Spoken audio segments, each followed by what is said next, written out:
Bonjour à vous, partout où vous suivez ces messages.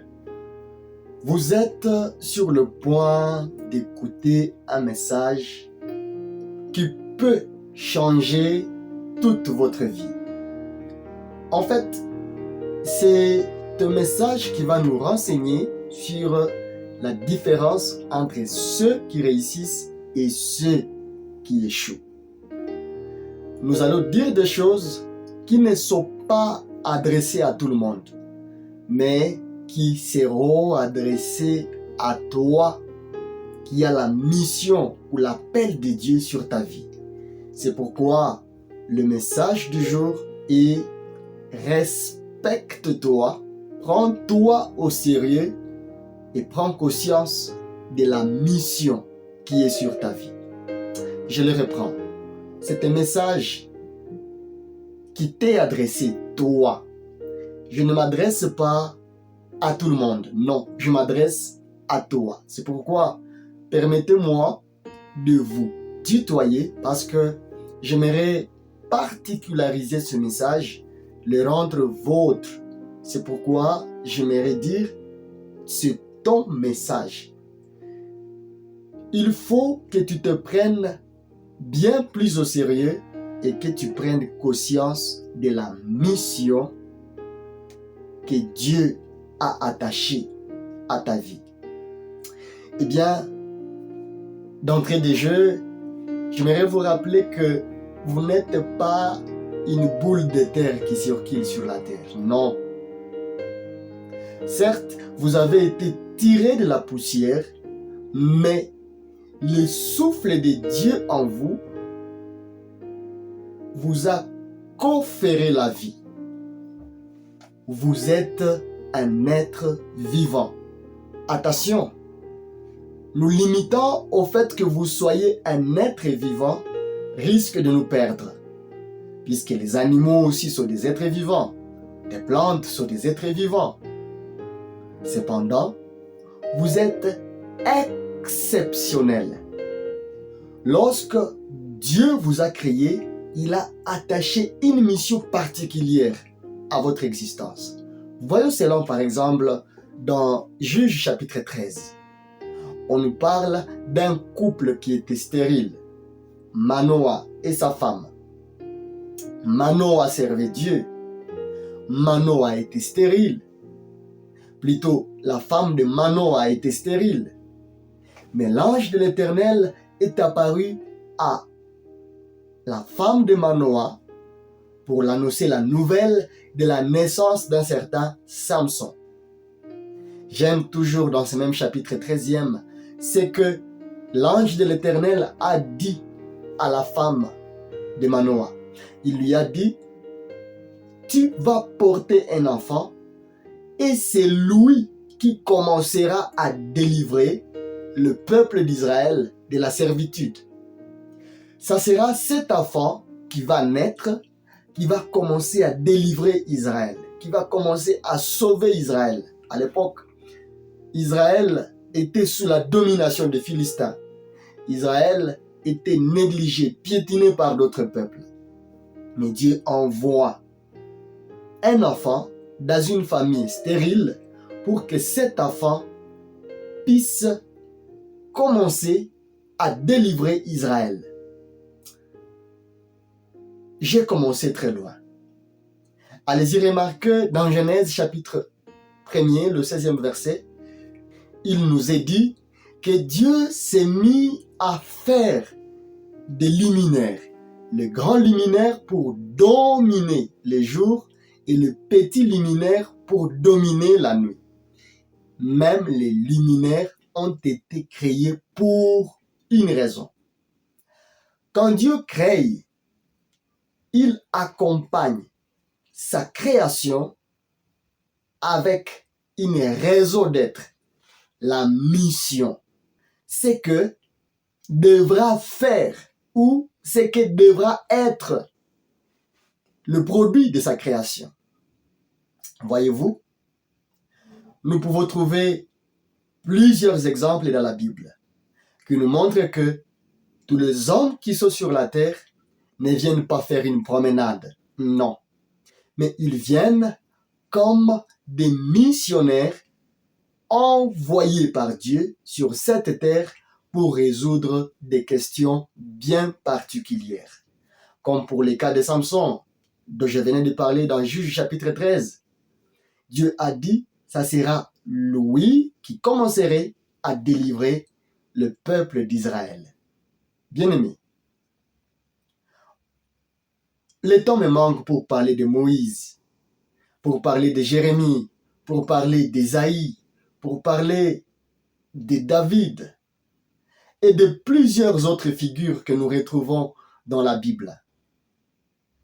L'idée derrière tout ce personnage, dans le contexte de notre message d'aujourd'hui, c'est que Dieu, quand il vous a créé avec une mission. Et cette mission-là, vous devez prendre conscience de cette mission, vous prendre bien au sérieux et poursuivre la mission de Dieu. J'aimerais marteler à ce niveau ici. Il y a des choses que vous ferez et qui sont inscrites rien que sur votre nom. Si vous ne le faites pas, vous allez faire rater à votre génération des merveilles de Dieu. Je le reprends. Pour que vous puissiez bien le comprendre, il y a des choses qui n'attendent que toi. Il y a des choses qui n'attendent que votre conscience, l'éveil de votre conscience face à votre destinée. Posons-nous ensemble la question. Si les hommes étaient sous la domination des Philistins à l'époque de Samson ou avant que Samson ne naisse, pourquoi Dieu n'avait-il pas pris parmi les autres qui existaient déjà un parmi eux pourvu qu'ils puissent commencer à sauver le peuple? Dieu n'a pas fait ça. Pourquoi? Puisque ce n'était pas leur mission. Allons-y lentement. Moïse est né pendant que le peuple d'Israël était en Égypte. Et là, en Égypte, ils sont entrés en paix, mais ils ont souffert sous la domination de Pharaon après la mort de Joseph. On nous dit que il s'éleva un Pharaon qui n'avait point connu Joseph. Et ce Pharaon a vu le peuple d'Israël, il a vu la force dans le peuple et il a dit, un jour ce peuple dominera sur nous. Pour que ce peuple ne domine pas sur nous, nous allons commencer à torturer ce peuple, à faire de ce peuple nos esclaves. Mais écoutez, ils étaient déjà nombreux. Ils étaient arrivés en Égypte étant 70 personnes, mais Dieu avait déjà multiplié le peuple. Ils étaient nombreux. Et là, quand ils étaient des esclaves, Dieu n'a pas pris un esclave pour sauver les esclaves. Dieu n'a pas fait ça. Mais il a permis la naissance de Moïse pour que ce dernier joue le rôle du libérateur, pour que ce dernier soit préparé dans son ADN, dans son être, dans sa nature, dans tout son être, comme je peux le dire, à être les futurs libérateurs d'Israël. Bien-aimés, je vois aussi un autre type du libérateur, du guerrier, à la personne de Gédéon. Dans Juge chapitre 6, lorsque Dieu appela Gédéon, il lui adressa ces mots. Il dit, « Lève-toi, vaillant héros. » J'aime quand même la sincérité de Gédéon quand il a commencé à dire, « Si l'Éternel est avec nous, pourquoi est-ce que nous subissons tout ça? » L'ange lui avait dit, « Lève-toi, car l'Éternel est avec toi. » Waouh! Gédéon surpris, il a dit, « Si l'Éternel est avec nous, pourquoi tout ceci nous arrive? Pourquoi est-ce que les Madianites et d'autres peuples peuvent prendre nos récoltes, brûler nos champs, faire tout ce qu'ils veulent. Pourquoi est-ce que je suis conditionné à me cacher même pour battre mon froment? Pourquoi? Dieu avait pris le temps de travailler le cœur de Gédéon. Quand d'autres peuples pouvaient courir, quand d'autres personnes pouvaient s'incliner devant les Madianites, Gédéon allait cacher son froment. Cela montre que dans l'ADN de Gédéon, Dieu avait déjà imprimé une mission qu'il est appelé ou qu'il était appelé à accomplir. Bien-aimés, en vous, il y a une mission que Dieu a attachée à votre existence. Dieu vous connaît. C'est pourquoi il faut que vous puissiez vous prendre au sérieux et prendre conscience de la mission qui est attachée à votre existence. Peut-être à cause de tout ce que vous avez vécu, vous vous considérez comme un nul, un vaurien, le dernier des humains, celui qui accompagne les autres. Écoutez-moi, Dieu ne vous regarde pas dans les yeux des hommes. Dieu ne vous regarde pas ni même dans vos propres yeux. J'aime comment est-ce que Ésaïe nous donne la révélation qu'il avait reçue de Dieu par rapport à ses pensées. Il nous a dit ceci. Quand Dieu s'adresse aux humains, au travers d'Ésaïe, il nous a dit, mes pensées ne sont pas vos pensées. Waouh, combien j'aime ce passage. C'est Dieu qui nous dit, mes pensées ne sont pas les vôtres. Autant les cieux sont éloignés au-dessus de la terre, autant mes pensées sont élevées, sont grands que vos pensées. J'aimerais te dire, toi tu penses d'une manière ordinaire, mais ton Dieu pense d'une manière extraordinaire. Pourquoi certaines personnes n'arrivent pas à accomplir leur mission? Quelques raisons qui vont nous amener même à prier. C'est ce que vous allez vous découvrir dans cette capsule. La première raison qui pousse certaines personnes à ne pas accomplir leur mission et à ne pas s'aligner derrière la mission que Dieu a attachée à leur existence, c'est marcher sans se soucier du Créateur. Il y a beaucoup de gens qui marchent et qui considèrent que tout ce qu'on leur parle à propos du Créateur, ce sont des fables. Et à cause de cela, ils ratent la révélation de la mission que Dieu a attachée sur leur existence.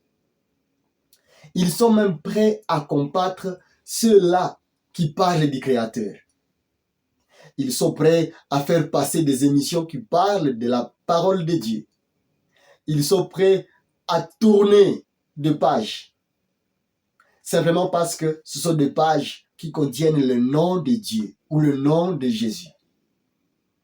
J'aimerais vous dire, le premier pas qui pourra vous aider et vous amener à entrer dans votre destinée, c'est d'être en alliance avec le Créateur.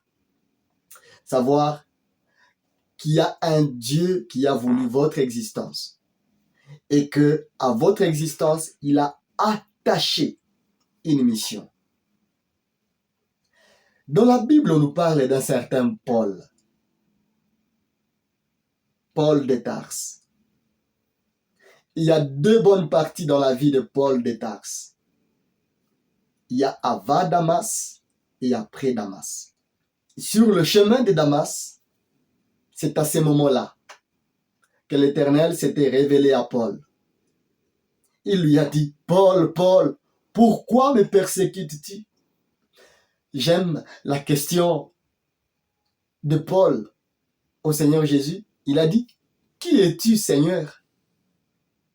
Et Jésus a dit à Paul, « Je suis Jésus que tu persécutes. » Avant de connaître le Seigneur, avant de connaître le Créateur, Paul persécutait le peuple de Dieu. Paul ne s'était jamais engagé dans la mission que pourtant le ciel avait déjà décrétée sur sa vie. Il était à mode préparation à l'école de Gamaliel, comme étudiant de la loi de l'Éternel, le Dieu d'Israël. Eh bien, sans connaître le Dieu qu'il cherchait, sans connaître le Dieu qu'il prétendait servir, il était sur le point de passer à côté de sa mission. Je vais mieux le dire, il était au point de faire le contraire de sa mission. Quand il a rencontré Jésus, Jésus lui a révélé la deuxième partie de sa vie. C'est là que il nous révèle dans Jérémie en disant, « Invoque-moi et je te répondrai, ou je t'exaucerai. Je te montrerai des choses cachées que tu ne connais pas. » C'est ce que Dieu nous dit au travers de Jérémie. C'est un passage connu par tous les lecteurs de la Bible. Voilà, vous l'avez déjà deviné. Jérémie 33, verset 3. Invoque-moi, je t'exaucerai et je te montrerai des choses cachées que tu ne connais pas. Peut-être tu ne connais pas le Créateur. Quand tu vas le connaître, quand tu vas entrer en alliance avec Dieu, en Jésus-Christ, tu vas l'invoquer. Et il va te révéler la mission qu'il a attachée à ton existence. Quand il va te révéler cette mission, enfin, tu vas arrêter de tâtonner.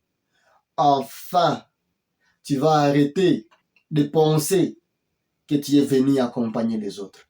Enfin, tu vas te respecter, te prendre plus au sérieux et prendre conscience de cette mission-là qu'il a attachée à ton existence.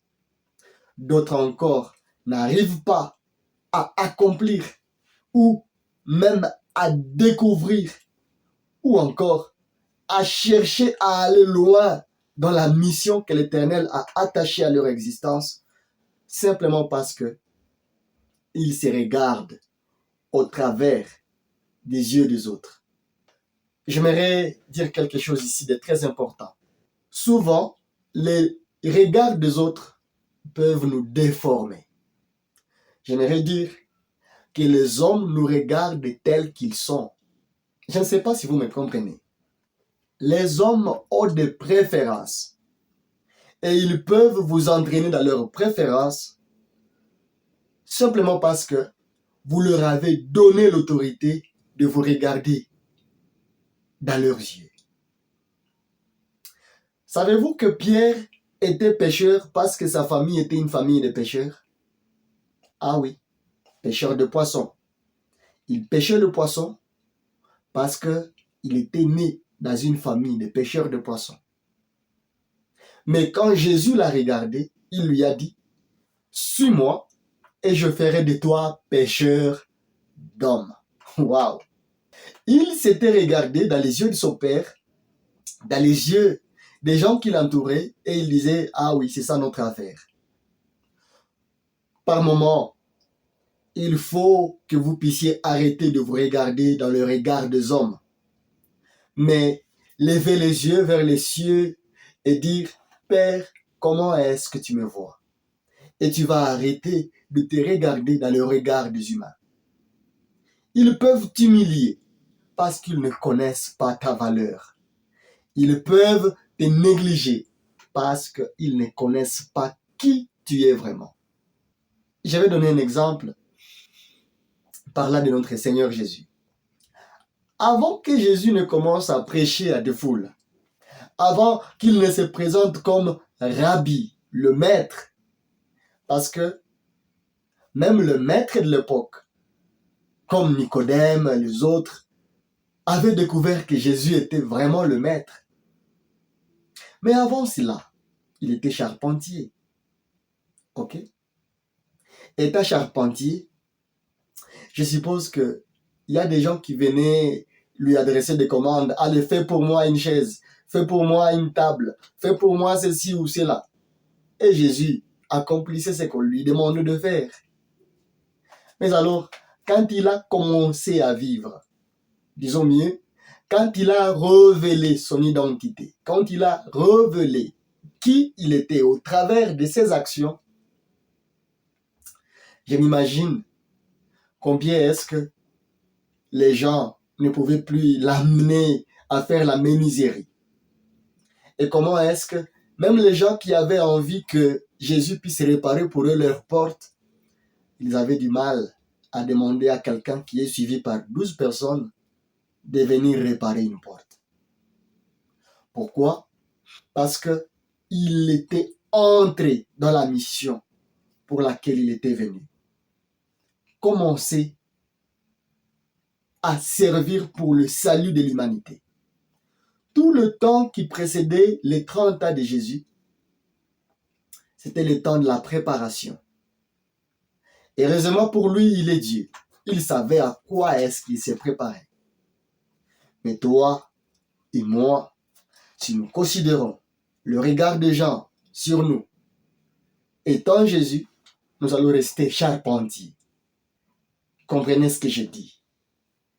Il faut que vous puissiez poser la question à Dieu. La question de savoir, Père, comment est-ce que tu me vois? Qu'est-ce que tu dis que je suis? Et où est-ce que tu m'attends maintenant? Qu'est-ce que tu voudrais que je fasse? Ce sont des bonnes questions qu'il faut poser à Dieu. Et j'aime Dieu. Il répond toujours. Il ne va pas vous laisser dans les tâtonnements. Il ne va pas vous laisser sillonner sur la terre sans savoir la mission pour laquelle vous êtes ici.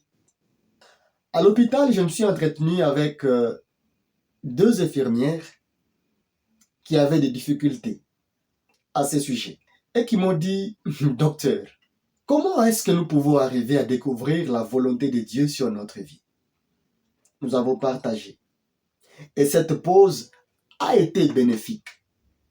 J'ai beaucoup aimé lorsque nous nous sommes retrouvés il y a quelques jours qu'on partageait sur cela, mais lorsqu'on s'est retrouvés récemment, étant dans les services, l'une d'entre elles m'a dit les TP que tu nous avais donné, de demander à Dieu comment est-ce qu'il nous voit, m'a donné un autre regard de moi-même.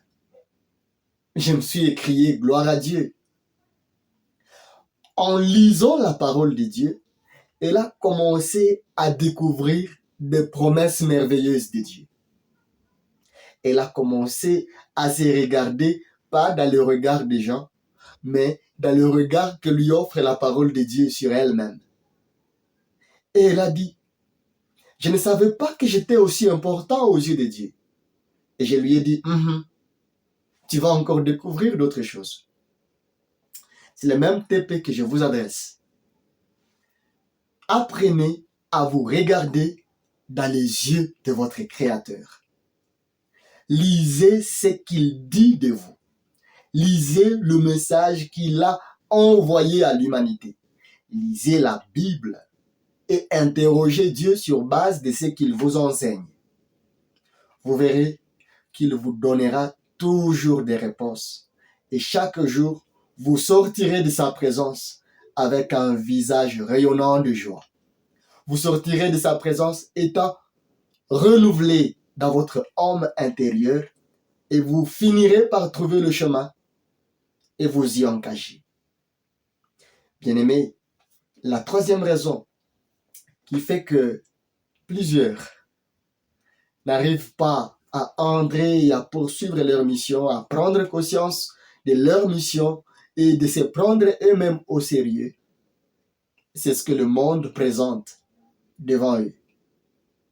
Il y a des gens qui sont tellement attachés au monde qu'ils oublient de chercher la volonté de Dieu sur leur vie. ou qu'ils oublient à être sérieux et avec eux-mêmes et avec Dieu. À certains, le monde a présenté une vie d'aisance. Ils ont tout. Et à cause de cela, ils pensent qu'ils n'ont pas besoin de Dieu. Ils ne prennent ni leur vie au sérieux, ni Dieu au sérieux. D'où ils vivent dans une sorte de méfiance. Bien-aimés, attention avec ce que le monde vous présente. Vous savez, le monde peut vous présenter des amis, mais vos amis ne sont pas la définition de votre personne. Et les amis n'ont même pas la définition de votre personne. Les amis n'ont pas la définition de la mission que Dieu a attachée à votre vie. Le fils de Salomon est né dans l'aisance, ou était né dans l'aisance. Roboam, dans son attitude, il lui est arrivé de passer à côté de ce que Dieu attendait de lui. Pourtant, Dieu est miséricordieux. Il sait pardonner les erreurs des gens.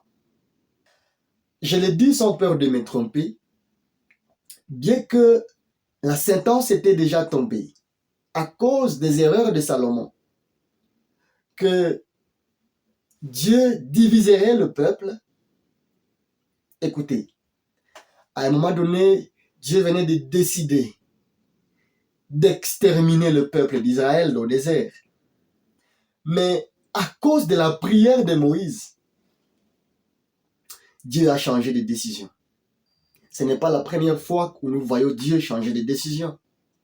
C'est ce qui me permet de dire que si le fils de Salomon était aussi sage pour chercher Dieu, comme David l'avait recommandé à Salomon en disant « Connais le Dieu de ton père, crée-le et fais sa volonté.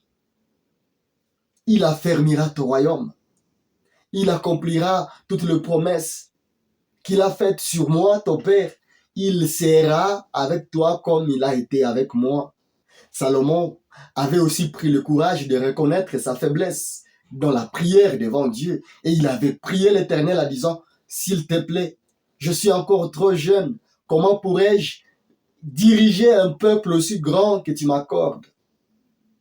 Mais le fils de Salomon, qui est né dans l'aisance, il était ivre du pouvoir, au point que il a laissé le conseil des anciens d'Israël, des vieux d'Israël. Il a suivi ce que le monde lui a présenté. Il a suivi les jeunes qui lui ont dit ceci au peuple. Hélas, c'était le début de sa chute. À peine il a commencé à régner, tôt, il a aussi perdu l'influence. Bien-aimé, le monde peut vous présenter des situations. Attention à votre cœur si vous n'interrogez pas Dieu face à toutes ces situations-là. Il y a d'autres qui seront détournés par la souffrance que le monde va présenter devant eux.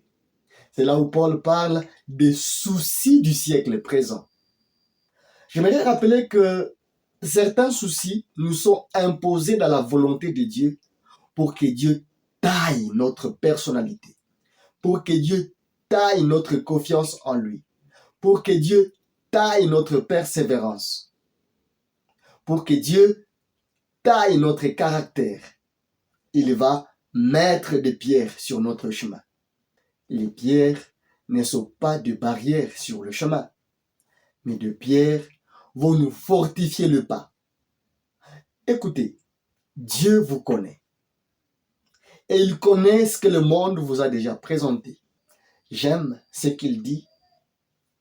Il dit, celui qui vaincra. Bien-aimé, Dieu attend de vous que vous puissiez vaincre toutes sortes de choses qui peuvent vous dérouter de votre mission. J'aime lorsque Jésus dit que lui-même avait vaincu. Il avait vaincu le monde. Dans Jean chapitre 16, le verset 33, si pas le verset 30, commencez la lecture vers là. Vous allez entendre Jésus en train de dire aux disciples, « J'ai vaincu le monde. » Vous pensez quoi quand il dit « J'ai vaincu le monde » ? Eh bien, il a vaincu les influences de ce monde. Il avait toutes les occasions d'échapper à la croix. Il avait toutes les occasions de vivre comme Samson, d'échapper à la mission qui lui a été accordée ou qui était attachée à sa vie. Il était célèbre.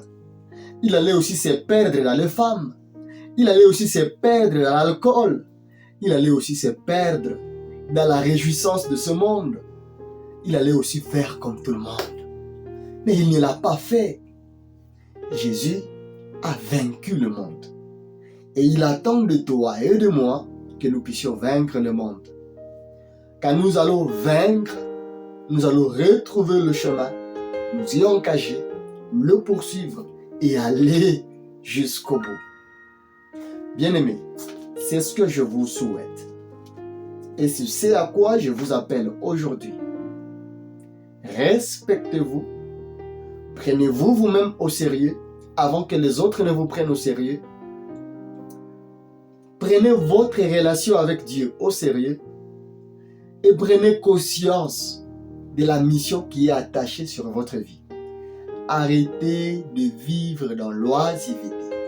Arrêtez de vivre comme tout le monde. Non, vous n'êtes pas tout le monde.